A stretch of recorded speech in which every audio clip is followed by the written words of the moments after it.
नमस्कार। सूत्रधारका प्रिय श्रोता दर्शकहरू, आजको अङ्कमा स्वागत छ।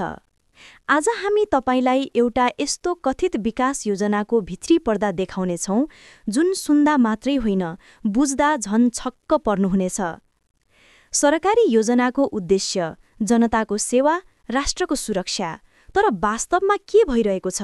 योजनाभन्दा भ्रष्टाचारको खेती र सेवाभन्दा स्वार्थको खेती। आजको मुख्य विषय सुरक्षण मुद्रण केन्द्र। राष्ट्रिय गोपनीयता, सुरक्षा र संवेदनशील दस्तावेजका नाममा सुरु गरिएको परियोजना आज कुण्ठा, कुशासन र भ्रष्टाचारको जिउँदो नमुना बनेको छ। हेर्नुस् यो रिपोर्ट। सुरक्षण मुद्रण, सम्भावना कि भ्रष्टाचारको अखडा। नेपाली उखान छ, हेर्नेलाई भन्दा देख्नेलाई लाज, जुन नेपालको सरकारी योजना र निर्णयहरू देख्दा आम नागरिकले महसुस गर्ने गर्छन्। अहिले यस्तै उखान चरितार्थ हुन्छ सुरक्षण मुद्रण कोषमा पनि। 2073 सालमा सरकारले सूचना तथा सञ्चार मन्त्रालय अन्तर्गत सुरक्षण मुद्रण विकास समिति गठन गर्यो। उद्देश्य थियो राष्ट्रिय सुरक्षासँग जोडिएका दस्तावेजहरू जस्तै नोट, राहदानी, हुलाक टिकट, स्टिकर आदि स्वदेशमै छाप्ने। तर आज 8 वर्ष भइसक्दा पनि उपकरण अलपत्र छन्, संरचना अधुरो छ। सरकार कानमा तेल हालेर बसेको छ। कर्मचारी कहिले घाम टाप्दै त कहिले कुर्सीमै मस्त निदाउँदै दिन कटाउँदैछन् भन्दा अनुपयुक्त नहोला। अब सुरुमा बुझौं सुरक्षण मुद्रण भनेको के हो त? सुरक्षण मुद्रण भनेको त्यस्तो मुद्रण प्रक्रिया हो जसमा भौतिक र प्रणालीगत सुरक्षा अपनाइन्छ। नोट, राहदानी, पासपोर्ट, हुलाक टिकट जस्ता सामग्रीहरू नक्कल हुन नसक्ने बनाउने प्रणाली नै सुरक्षण मुद्रण हो। सुरक्षण मुद्रण कुनै पनि मुलुकको राष्ट्रिय अस्तित्वसँग गाँसिएको विषय हो, जसले भौतिक सुरक्षा र प्रणालीको सुरक्षा दुवै गर्दछ। सूचनाको हक सम्बन्धी ऐन 2064 को दफा 5 को उपदफा 3 अनुसार यो प्रयोजनको लागि सुरक्षण मुद्रण कोषको स्थापना गरिएको थियो। तर परिणाम के भयो त्यो हामी सामु प्रष्ट छ। योजना कार्यान्वयन हुनुको सट्टा सुरक्षण मुद्रण केन्द्र अहिले भ्रष्टाचारको अखडा भनेको छ। उपकरण खरिदमा अनियमितता भएको भन्दै अख्तियारले तत्कालीन कार्यकारी निर्देशक विकल पौडेलसहित 6 जना विरुद्ध मुद्दा दायर गरेको छ।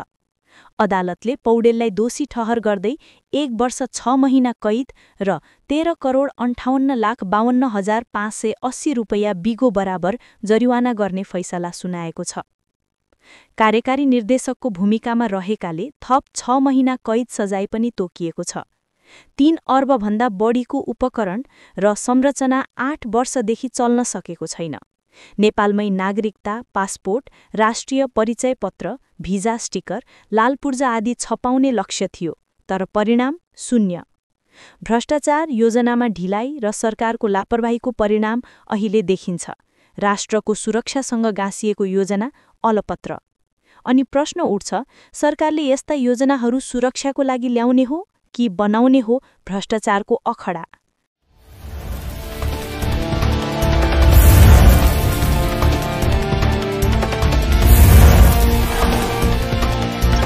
IT park, आशाबाट बर्बादीसम्म।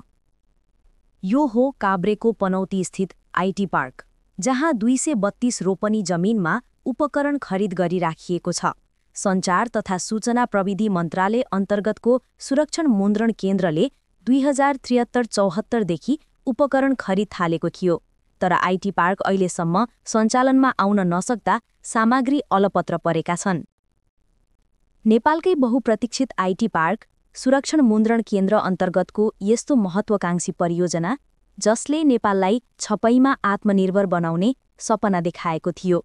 तर आज यी महँगा उपकरणहरू खिया लाग्दैछन्, करोडौं लगानी अलपत्र छ र यी भित्ताहरू साक्षी छन् एउटा चरम भ्रष्टाचारको। भ्रष्टाचारको सुरुवात 2074 साल विकल पौडेल कार्यकारी निर्देशक बनेर सुरक्षण मुद्रण केन्द्रमा प्रवेश गर्छन्। राजनैतिक पहुँच र प्रशासनिक चलखेलका भरमा उनी केन्द्रको हरेक गतिविधिमा हावी बन्दै जान्छन्। उनी ठूलो बजेट र ठेक्का देखेपछि केन्द्रमा 2079 जेठमा पुनः कार्यकारी निर्देशकमा दोहोरिन्छन्। उनले आईटी पार्क सम्बन्धी भ्रष्टाचारमा मात्रै 3 मुद्दा खेपिरहेका छन्। अख्तियारले दायर गरेका 3वटै मुद्दामा उनी विशेष अदालतबाट दोषी ठहर भइसकेका छन्। यसबाहेक विदेशी विनिमय अपचलन, हुण्डी कारोबार र झुटा विवरण पेश गरेर सरकारी नियुक्तिका 3 मुद्दा उनीमाथि छन् जुन विचाराधीन छन्। हाल कारागारमा रहेका विकलको शक्ति यतिसम्म थियो कि सञ्चार सचिव कसलाई ल्याउने भन्ने सम्मको योजना उनीबाट हुन्थ्यो। कमिसन व्यवस्थापनमा पनि उनले कुनै कसर बाँकी राखेनन्। उच्च तहमा उनको प्रभाव यस्तो थियो कि उनलाई अर्थ मन्त्रालयले खुरुखुरु बजेट दिन्थ्यो। त्यही शक्तिको आडमा उनले आईटी पार्कको पूर्वाधार निर्माण, खरिद लगायतमा आर्थिक अनियमितता गरे। पाइला पाइलामा भ्रष्टाचार, सुरक्षण मुद्रण केन्द्रको पहिचान। आईटी पार्कका उपकरण लगायतमा सुरक्षण मुद्रण केन्द्रले गरेको खरिदमा पाइला पाइलामा भ्रष्टाचार भेटिन्छ। अख्तियारले 3 मुद्दा दायर गरेकोमा विशेष अदालतबाट सबैमा निर्देशक पौडेल दोषी ठहर भएका छन्। उपकरण खरिदमा 41 करोड भ्रष्टाचार भएको भन्दै अख्तियारले केन्द्रका तत्कालीन कार्यकारी निर्देशक विकल पौडेलसहित 6 जना विरुद्ध 2081 वैशाख 30 मा विशेषमा भ्रष्टाचार मुद्दा दायर गरेको थियो। खरिद पूर्व अनिवार्य रूपमा गर्नुपर्ने कार्य नगरेको, आफू खुसी कार्यक्रममा खर्च गरेको, ठेकेदारसँग मिलोमतोमा बोलपत्र तयार गरी खरिद गरेको र कमिसन लिएको, आवश्यकताभन्दा बढी मेसिन खरिद गरेको र मनासिब कारण बिना 20 गुणा बढी क्षमताको उपकरण खरिद गरेको लगायतका आरोप लगाउँदै अख्तियारले मुद्दा दायर गरेको थियो। अख्तियारको दाबी बमोजिम नै विशेष अदालतले दोषी ठहर गरेको हो। त्यस्तै अस्वाभाविक लागत अनुमान तयार गरी स्वीकृत गरेको, एउटा देशबाट ल्याउने सम्झौता भएको सामान अन्तैबाट ल्याएको, खरिद सम्झौता विपरीत सामान स्वीकार गरेको, कामै नगरी भुक्तानी दिएको र फ्युल ट्याङ्क लगायतका अनावश्यक पूर्वाधार निर्माण गरी सरकारी सम्पत्तिमा हानि नोक्सानी र दुरुपयोग गरी 69 करोड भ्रष्टाचार गरेको भन्दै 3 वैशाख 80 मा अर्को मुद्दा पनि अख्तियारले दायर गरेको थियो। पौडेलसहित 9 जना विरुद्धको यो मुद्दामा विशेषले आंशिक ठहर गर्दै बाँकीलाई भने सफाई दिएको छ। त्यस्तै केन्द्र आफैले गर्न सक्ने अन्तशुल्क स्टिकर छपाईको खरिद प्रक्रियामा निजी कम्पनीलाई ठेक्का दिएर 38 करोड 37 लाख भ्रष्टाचार भएको भन्दै अख्तियारले 9 असार 80 मा अर्को मुद्दा पनि दायर गरेको थियो। अख्तियारले भ्रष्टाचार गरेको भन्दै पौडेल र तत्कालीन मुख्य सचिवसहित 11 जना विरुद्ध मुद्दा दायर गरेको थियो। यो मुद्दामा पनि विशेषले पौडेल र केन्द्रका निर्देशक सफल श्रेष्ठलाई दोषी ठहर गर्दै बाँकीलाई भने सफाई दिएको छ। वर्तमान अवस्था। सपनाको आईटी पार्क आज मौन छ। करोडौं लगानी खेर गएको छ। यस सम्बन्धमा कोही जवाफदेही छैन। पाइला पाइलामा भ्रष्टाचार छ। आईटी पार्क अहिले प्रतीक बनेको छ भ्रष्ट व्यवस्थाको एउटा कालो दाग। अब प्रश्न उठ्छ, कसले फिर्ता ल्याउने जनताको करबाट खर्च भएको यो 3 अर्ब? कसले ग्यारेन्टी गर्छ अब यस्ता प्रयोजनामा फेरि भ्रष्टाचार हुँदैन भन्ने?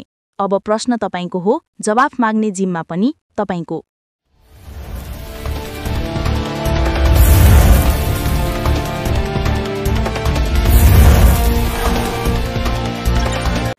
अर्बको मेसिन थन्कियो, योजना अधुरै। सुरक्षण मुद्रण छापाखाना स्थापनाका लागि सरकारले करोडौं खर्च गर्यो, तर महालेखाको पछिल्लो प्रतिवेदनले देखाएको छ न त योजना स्वीकृत थियो न त उपकरणकै उपयोग भयो। अहिले ती महँगा उपकरण आईटी पार्कमा अलपत्र अवस्थामा छन्। सुरक्षण मुद्रण छापाखाना स्थापनाका लागि सरकारले अनुमान गरेको थियो 33 अर्ब 2 करोड रुपैयाँ खर्च लाग्ने, तर योजना स्वीकृति नै नभएको अवस्थामा 2 अर्ब 82 करोड रुपैयाँ खर्च भइसकेको छ। यो जानकारी महालेखाको 62औं वार्षिक प्रतिवेदन 2082 मा उल्लेख छ। हो, प्रिय दर्शक साथीहरू, आजका यी 3वटै रिपोर्ट कुनै सामान्य गल्तीको कथा होइनन्। यी राष्ट्रिय सुरक्षालाई जोखिममा पार्ने, जनताको कर दुरुपयोग गर्ने र योजनालाई खान खोज्ने प्रवृत्तिहरूको स्पष्ट उदाहरण हुन्। आजलाई सूत्रधार यति नै। हामी फेरि आउनेछौँ अर्को गम्भीर विषयको भित्री खबर लिएर। तपाईसँग पनि कुनै जानकारी छन् भने हामीलाई पठाउन सक्नुहुनेछ। हस्त नमस्कार।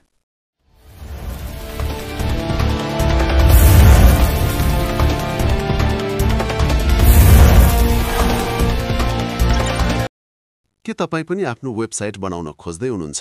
अब महँगो खर्चको चिन्ता चाहिँ भुल्नुहोस्। हामी ल्याइरहेका छौँ 1 कप चियाको साथ वेबसाइट योजना।